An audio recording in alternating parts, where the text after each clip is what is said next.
적 세계관 12번째 시간입니다. 말씀의 본문은 창세기 12장 1절에서 7절, 설교의 제목은 아브라함 언약 세 번째입니다.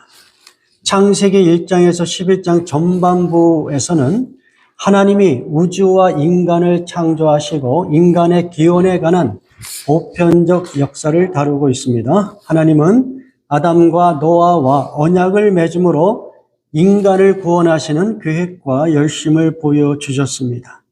창세기 11장 후반부에서는 셈의 족보와 아브라함을 언급함으로써 하나님께서 또 다른 방식의 언약과 하나님의 나라 그리고 구속의 역사를 단행하실 것을 예고하고 있습니다. 인류가 바벨탑 사건으로 흩어졌지만 하나님은 아브라함을 선택하여 새로운 언약의 역사를 열어가십니다.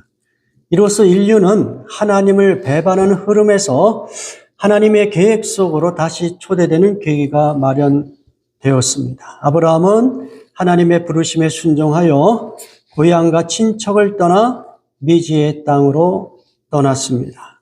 그것이 이제 여러분이 오늘 읽으신 본문 창세기 12장 1절에 여호와께서 아브라함에게 이르시되 너는 너의 고향과 친척과 아버지의 집을 떠나 내가 내게 보여줄 땅으로 가라.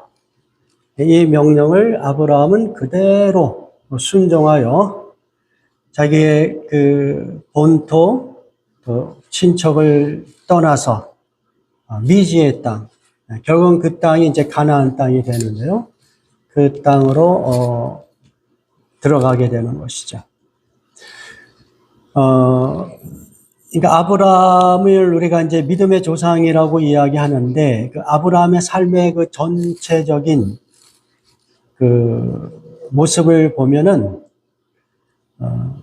매우 그 불가능한 그러한 상황 속에서 하나님을 온전히 신뢰하고 그리고 자기의 삶을 하나님께 그냥 온전히 맡기는 그러한 모습으로 하나님께 순종하는 것을 볼 수 있습니다. 여러분, 자기의 그 고향과 친척을 떠나는 것은 쉬운 일이 아니죠. 여러분이 대한민국을 떠나서 미국에 와서 이민 생활하는 것, 그 결단을 내리는 것이 얼마나 힘들고 어려웠습니까? 이 고대 시대에는 훨씬 더 그러한 것이 힘들었겠죠. 그러나 이제 하나님을 신뢰하였기 때문에 그러한 결정을 내리는 것이죠. 신앙이라고 하는 것은 그와 같은 거다. 그냥 편안하고 안전한 곳에서 그곳에서 그냥 머물면서 그렇게 생활할 수도 있을지 모르지만은 그러나 많은 경우에 하나님께서 그 편안하고 안전한 둥지를 떠나라 이렇게 도전하신다는 거죠. 왜냐하면 그 둥지를 떠나야지 하나님의 구원의 계획과 하나님의 그 복이 경험될 수가 있기 때문에 그렇게 도전을 하신다는 것이죠. 그래서 여러분도 나름대로 하나님의 인도하심 속에서 이렇게 미국에 이민 생활을 하고 있는 것이라고 믿습니다. 그리고 그 이민 생활 속에 담겨 있는 하나님의 부르심, 또 하나님의 구원의 계획, 또 하나님이 여러분에게 이민 생활 속에서 주시고자 하는 하늘의 복, 이런 것들이 다 있는 거예요. 그래서 여러분의 이민 생활 속에서 아브라함과 같이 하나님께 순종하면서 과감하게 자기의 그 어떤 안정된 것들을 떨쳐내고 떠나는 그런 일들을 우리는 해야 되는 것입니다. 이러한 하나님, 이제 이렇게 하나님을 온전히 신뢰하는 아브라함을 하나님께서 선택하시고 그에게 아주 중요한 약속 세 가지를 해요. 이것을 이제 우리는 흔히 하나님께서 아브라함과 맺은 언약이다. 아브라함 언약이다. 이렇게 이야기를 합니다. 세 가지 그 중요한 약속. 첫 번째는 뭐냐면 이 땅을 내가 너의 자손에게 주겠다는 것이죠. 예. 이 가나안 땅을 너희 자녀에게 주겠다. 자, 이 부분 창세기 12장 7절 같이 봉독합니다. 여호와께서 아브라함에게 나타나 이르시되 내가 이 땅을 내 자손에게 주리라 하신지라. 자기에게 나타나신 여호와께 그가 그곳에서 제단을 쌓았다. 이 땅이라는 것은 가나안 땅을 이야기하고 있고요. 그리고 내 자손에게 주리라 또 이렇게 약속하셨습니다. 여기서 이 자손이라고 하는 것, 히브리어로 제라, 그리고 그 뜻은 열매예요. 열매, seed, 씨. 1차적으로는 그 내 자손, 지금 NIV 성경에서는 your offspring이라고 이렇게 번역을 했어요. 그래서 1차적으로는 이스라엘 백성이 되겠죠. 그리고 아브라함의 자손들 이렇게 생각을 할 수가 있는 것이죠. 예. 그렇게 해석을 해도 그렇게 문제는 되지 않아요. 히브리 본문 성경을 보면 이 부분이 단수로 되어 있어요. 네, 그런데 이제 RSV 같은 거, 개역 그 영어 성경을 보면 이 부분을 descendant, 복수로 해석을 해요. 그런 의미가 있기 때문에 이 제라라는 단어가. 그래서 1차적으로는 뭐 아브라함과 그 후손들 이렇게 해도 문제는 되지 않을 거예요. 그러나 우리가 신약적인 관점에서 예수 그리스도의 복음의 관점에서 이것을 풀게 되면 이 단수로 표현된 이 오프스프링은 예수 그리스도를 가리킵니다. 예수 그리스도. 바울이 그렇게 해석을 했어요. 갈라디아서 3장 16절 같이 봉독합니다. 이 약속들은 아브라함과 그 자손에게 말씀하신 것인데 여럿을 가리켜 그 자손들이라 하지 아니하고 오직 한 사람을 가리켜 내 자손이라 하셨으니 곧 그리스도라. 지금 바울은 이 부분을 창세기 12장 7절의 그 부분을 그렇게 해석을 한 거예요. 바울은. 거기서 그 오프스프링, 그 자손은 복수로 되어 있지 않다. 단수로 되어 있다. 그러므로 그 단수가 가리키는 것은 결국은 오직 한 사람인데 예수 그리스도다. 이렇게 이야기하는 거예요. 그러니까 이렇게 그리스도론적으로 이 부분을 우리가 해석할 수가 있어요. 그렇게 되다 보면 내가 이 땅을 너의 자손에게 주겠다고 하는 이 땅은 물리적인 가나안 땅을 넘어서는 개념이 되어버려요. 네? 물론 이스라엘 백성의 입장에서는 이 땅은 가나안 땅이 분명해요. 분명한데 그러나 그리스도론적으로 이 부분을 보게 되면 왜냐하면 그 후손이 누구라 했어요? 그리스도라고 했으니까 그 땅이라고 하는 것은 하나님과 교제가 가능한 영역. 네.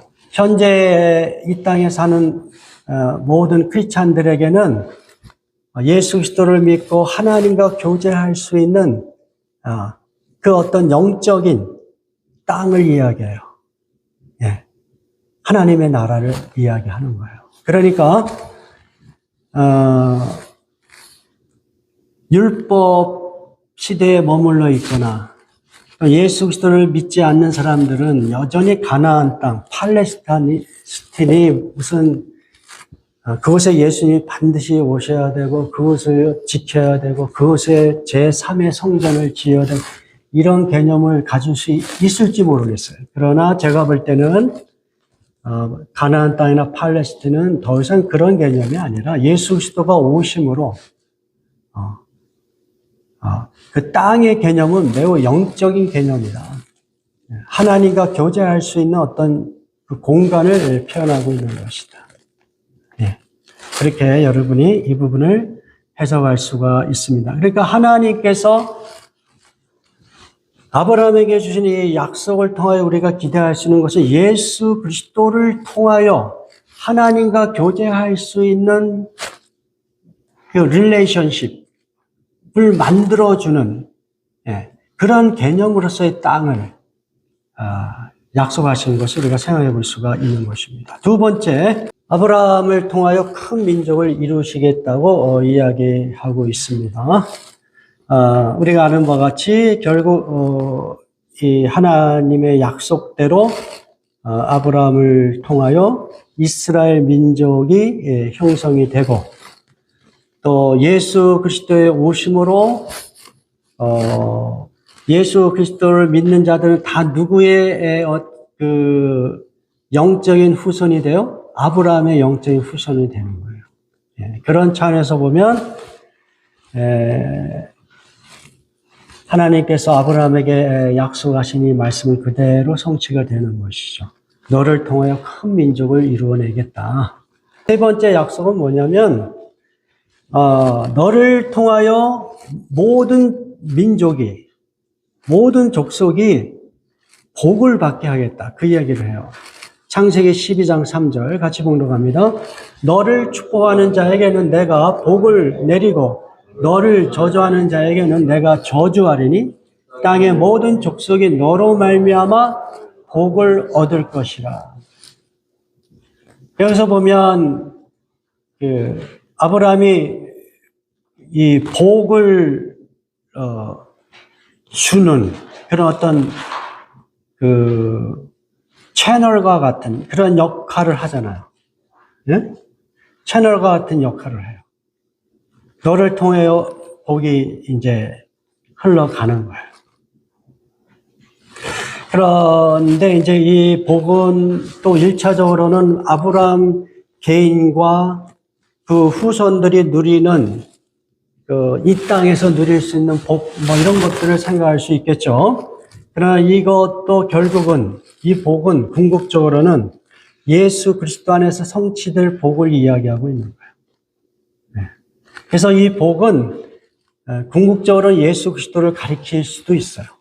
이 부분은 제가 결론 부분에서 더 상세하게 말씀을 드리기로 하겠습니다. 그래서 이 세 번째 복이라 했을 때 이 복은 단순히 이 땅에서 뭐 건강하고 출세하고 부자가 되고 이런 식의 복이 아니에요. 바울의 해석에 의하면 이 복은 이와 같은 거예요. 아브라함이 무엇으로 의롭다함을 받아요? 그의 행위로 아니면 믿음으로? 믿음으로 의롭다함을 받잖아요. 그게 복이라는 거예요. 그게. 근데 그 복이 어떻게 주어지냐면 예수 그리스도를 통하여 주어진단 말이에요. 예수 그리스도를 믿어야지 그것이 의로 이제 하나님께서 인정하시는 것이죠. 이런 측면에서 여기서 복이라고 하는 것은 이 땅에서 잘 먹고 잘 사는 그런 복을 이야기하는 것이 아니라 1차적으로 뭐 우리가 쉽게 이 문자적으로 그렇게 적용해도 문제가 없지만 그러나 그것은 은혜가 되지 않죠. 그냥 이 땅에서 잘 먹고 잘 사는 거는 믿지 않는 사람도 잘 하니까. 믿는 사람들의 그 어떤 복음의 차원에서 보면 이 신약적인 개념으로 이 부분을 보면 이 복이라고 하는 것은 우리의 행위가 아니라 아브라함과 같이 그의 믿음으로 하나님께서 그를 의롭다 하신 그 복을 너희도 동일하게 예수 그리스도를 믿으면 너희도 그러한 복을 누릴 것이다. 그 차원에서의 복이에요. 그래서 아브라함에게 준 이 세 가지 복의 내용을 우리가 요약하면 이와 같은 거예요. 하나는 땅을 하나님께서 주시겠다고 했고, 근데 이 땅은 가나안 땅이 아니라 궁극적으로는 하나님과 교제할 수 있는 하나님의 통치가 이루어지는 그러한 영적인 공간으로서의 땅을 우리가 생각해 볼 수가 있고요. 그 다음에 두 번째는 큰 민족을 이룬다고 그랬잖아요. 그러니까 그 하나님의 나라를 구성하는 하나님의 백성들을 만드시겠다는 것이고, 세 번째는 뭐예요? 복을 주겠다고 하는데 이 복이라고 하는 것은 궁극적으로는 예수 그리스도를 통한 복이에요. 그러니까 예수 그리스도를 믿어야 되는 복이에요. 그러니까 예수 그리스도를 나의 구세주 왕으로 모셔야 되는 복이에요. 다시 이야기하면은 이 복은 하나님이신 예수 그리스도를 가리킨단 말이에요. 그러니까 이 세 가지 복은 전부 다 하나님의 나라를 구성하는 요소라고 할 수가 있는 거예요. 그러니까 이 세 가지 복을 통해서 하나님께서 아브라함을 시작으로 하여 하나님의 선택된 백성을 이제 만드시고 그 후손들을 이제 융성하게 만드시고 더 나아가서는 예수 그리스도가 오심으로 온 민족들이 어떤 이스라엘 백성을 넘어서서 온 민족들이 다 하나님의 자녀가 되어서 그래서 하나님을 경배하는 하나님의 뜻에 순종하는 그러한 하나님의 나라를 세우시겠다는 하나님의 그 큰 그림이 이 아브라함의 언약에 이렇게 담겨 있는 것입니다. 여러분이 지금까지 이제 아브라함에게 준 이 세 가지 복을 좀 다른 식으로 이해를 했을 가능성이 커요. 대부분 다 1차적인 물리적인 복을 가지고 얘기를 했을 거예요. 그러나 제가 볼 때는 신약의 메시지를 통해서 이 부분을 해석을 하게 되면 전혀 다른 내용이 된다는 것입니다. 그리고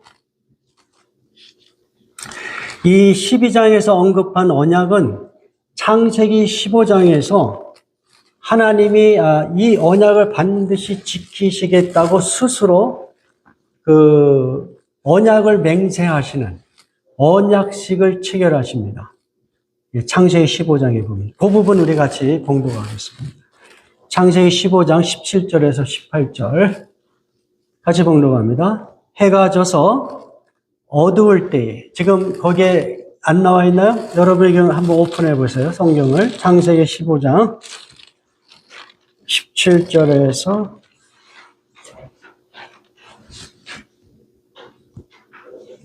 18절 같이 봉독합니다. 해가 져서 어두울 때에 연기 나는 하루가 보이며 타는 햇불이 쪼갠 고기 사이로 지나더라.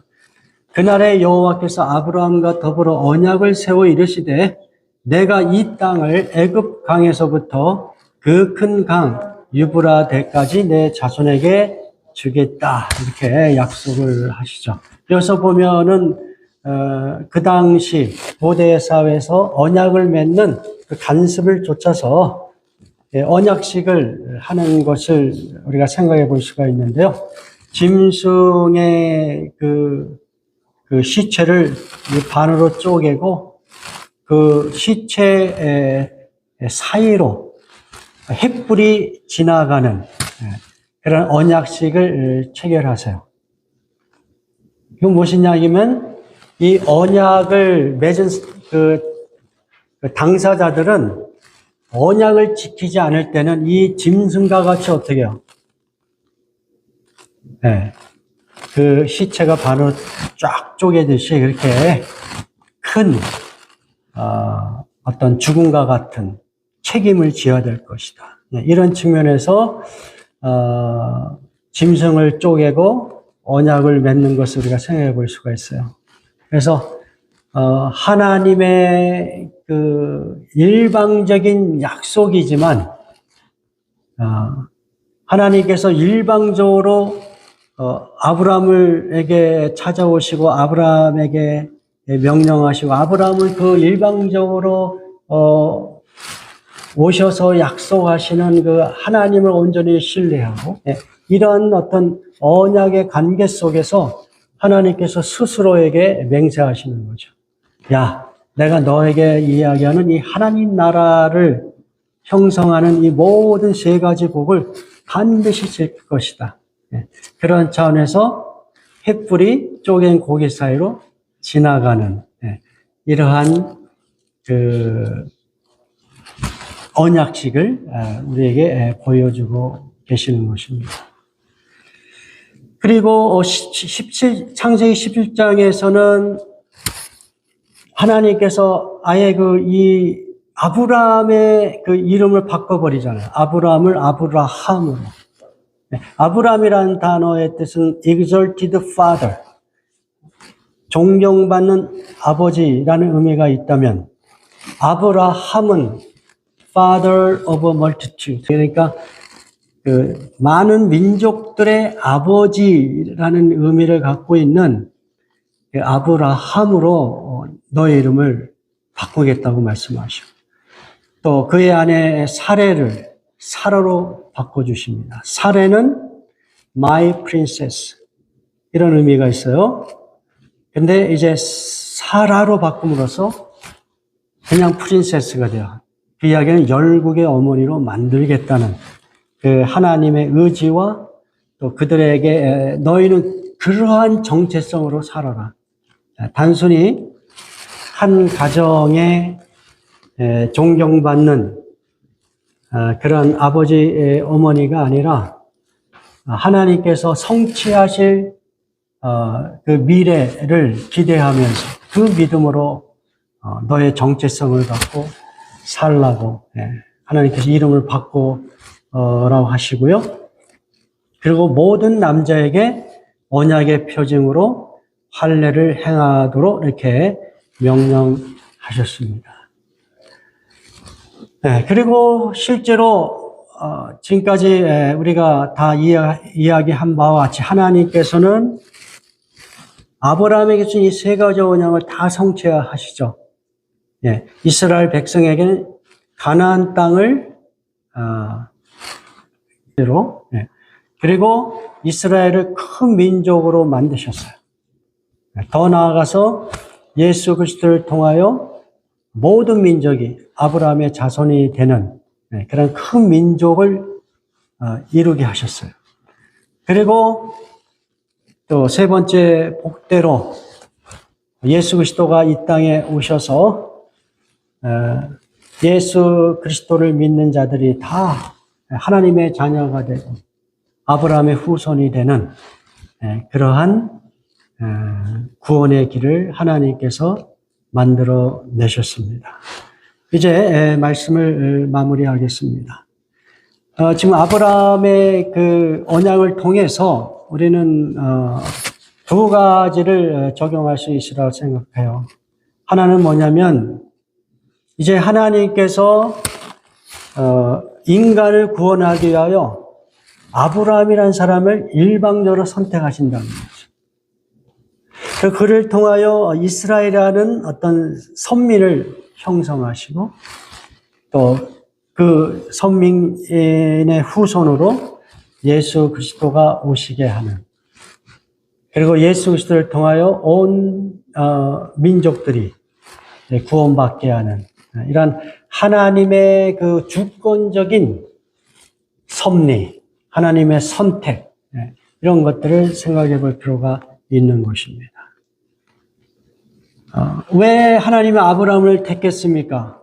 그가 믿음이 좋아서 그런 것도 아니에요. 왜 그 많은 멋진 그 성격을 가진 사람들이 있을 것이고 그런 민족들이 있을 텐데 왜 특별히 이스라엘 백성을 하나님께서 선미로 택했습니까? 그것은 오직 하나님의 주권에 달려있는 것입니다. 더 나아가서 오늘날 그 많은 사람 속에 왜 하필 내가 예수 그리스도를 믿고 하나님의 자녀가 되었을까? 이 질문을 할 필요가 있는 것이죠. 어떤 사람은 예수 그리스도의 복음을 그렇게 많이 들어도 전혀 믿지를 못하고, 어떤 사람은 정말 예수 그리스도의 복음을 조금이라도 듣기만 해도 그 복음에 반응하고 기뻐하고 하나님의 자녀로 살아가는 사람들이 있습니다. 네? 왜 이런 차이들이 날까요? 이런 질문들에 대해서 성경은 그렇게 이야기하고 있는 거예요. 너희들이 믿음이 좋아서 그런 것이 아니에요. 너희들의 어떤 캐릭터가 좋아서 그런 거 아니다.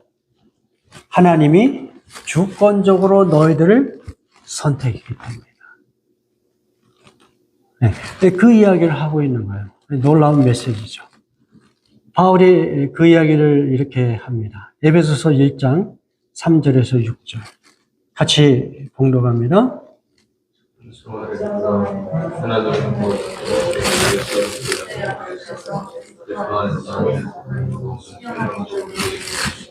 곧 창세전에 그리스도 안에서 우리를 택하사 우리로 사랑 안에서 그 앞에 거룩하고 흠이 없게 하시려고 그 기쁘신 뜻대로 우리를 예정하사 예수 그리스도로 말미암아 자기의 아들들이 되게 하셨으니 이는 그의 사랑하시는 자 안에서 우리에게 거저 주시는 바 그의 은혜의 영광을 찬송하게 하려는 것이라. 예. 찬송하리로다. 우리가 예수 그리스도를 믿고 하나님의 자녀가 된 것은 하나님을 찬송하기 위한 거예요. 예? 보세요. 곧 창세전에 그리스도 안에서 우리를 택하셨다. 하나님이 기뻐하시는 뜻대로 우리를 예정하셨다. 여러분이 믿고 싶어도 나 정말 믿고 싶어요 하는데도 못 믿는 사람들이 있어요. 그런데 우리에게 하나님께서 예수 그리스도를 나의 구세주요 주님으로 믿게 하시고 하나님을 아버지로 부를 수 있는 그러한 믿음이 우리한테 주어졌단 말이에요. 어떻게 된 건지. 그 원인을 따라 쭉 바울이 설명을 하는 거예요. 야, 그것은 창세전에 예수 그리스도 안에서 우리를 하나님께서 택하셨기 때문이다. 그것은 하나님이 기뻐하시는 뜻대로 우리를 예정하셔서 하나님의 아들들이 되게 하신 것이다. 이렇게 우리에게 대답을 하고 있는 것입니다. 예, 이것이 바로 성경이 이야기하는 하나님의 자녀들이 어떻게 해서 하나님을 믿고 하나님을 따르게 됐는가를 설명하는 방식입니다. 한마디로 우리가 하나님을 믿고 하나님의 자녀가 되는 것은 누구 힘이에요? 하나님의 뜻이에요. 하나님의 선택이에요. 하나님의 예정이었어요. 하나님이 그렇게 하기를 기뻐하셨어요. 그러므로 우리는 어떻게 반응해야 돼요? 우리에게 거저 주시는 바 그의 은혜의 영광을 찬송하게 하자는 겁니다. 거저 주시는 바. 여러분이 열심히 노력하고 행위로 충성해서 구원받는 게 아니란 말이에요. 네. 우리의 삶은 이미 하나님께서 주신 구원에 대하여 감사함으로, 하나님께서 내 능력으로 얻을 수 없는 것, 그것을 주셨기 때문에 그것을 은혜로 보고 하나님을 찬양하는 거예요. 그것이 크리스찬의 삶의 방식인 것이에요. 두 번째, 이 아브라함 언약을 통해서 우리가 적용하고 싶은 것은 아브라함을 데리고 바깥으로 나가서 말씀하셨다. 하늘을 쳐다보아라. 내가 셀 수 있거든 저 별들을 세워보아라. 그리고는 주께서 아브라함에게 말씀하셨다. 너의 자손이 저 별처럼 많아질 것이다. 아브라함이 주를 믿으니 주께서는 아브라함의 그런 믿음을 의로 여기셨다. 여러분, 무엇을 하나님께서 의롭다라고 말씀하셨어요? 아브라함의 그런 믿음을 하나님이 의롭다고 말씀하셨잖아요. 그렇죠? 그런 믿음이 뭐예요? 주를 믿었다라는 것은 하나님께서 아브라함에게 주신 약속들을 믿었다는 것이죠. 야, 지금 너는 나이가 많고 이제 99세 75세부터 하나님의 그 언약의 그 약속 중에 내가 너를 통해서 많은 민족을 형성하겠다는 이 엄청난 기대를 해놓고서 25년 동안 자식이 없단 말이에요. 그런 상황 속에서 하나님께서 아브라함을 데리고 자, 하늘을 쳐다봐라. 내가 세울 수 있거든 저 별들을 세어보라. 그러고서는 너희 자신이 저 별처럼 많아질 것이다. 여러분 같은 그 상황 속에서 그러한 하나님 25년이 지났는데도 하나님의 약속하신 것은 아직 성취가 되지 않았어. 지금 99세에 지금 하나님께서 아브라함의 믿음이 흔들리지 않도록 바깥으로 데려나가서 그냥 하늘 봐봐, 별들 봐봐. 저렇게 많은 별들 같이 내가 너를 통해서 많은 후손을 만들어낼 거야. 믿을 수 없는 하나님의 약속을 아브라함이 어떻게요? 그것을 믿었다는 거예요. 그 믿음을 하나님께서 의로 여기셨다. 어떤 행위로 의를 여겼다 이 얘기가 아니에요. 하나님의 약속을 믿음으로 받아들이는 것을 하나님께서는 그래 너의 그 믿음을 내가 인정한다. 내가 너를 받아들인다. 너를 의롭다 하겠다. 이렇게 말씀하시는 것이죠. 바로 요 부분을 바울이 그대로 끌고 와서 우리에게 예수 그리스도의 복음을 전하는 거예요. 예? 야, 너희도 오늘날의 너희들은 아브라함 같이 그 이야기를 갈라디아서 로마서에서 계속 이야기하는 거예요. 로마서 4장 23절 24절 여러분 설교 노트에 나와 있어요. 같이 봉독합니다. 시작. 그에게 의로 여겨졌다 기록된 것은 아브라함만 이해한 것이 아니요 의로 여기심을 받은 우리도 이해함이니 그 예수 우리 주를 죽은 자 가운데서 살리신 이를 믿는 자니라. 예. 그에게 의로 여기졌다 기록된 것. 방금 우리가 창세기의 말씀을 통해서 봤잖아요. 그렇죠? 창세기 15장의 말씀. 15장 6절의 말씀. 자, 이렇게 기록된 것. 이것은 누구만을 위한 것이 아니에요? 아브라함에게만 해당되는 것이 아니다. 의로 여기심을 받은 우리도 위한 것이다. 예수 그리스도를 죽은 자 가운데 살리신 이를 믿는 그 믿음의 모든 사람들을 대상으로 하나님께서 말씀하신 것이다. 예?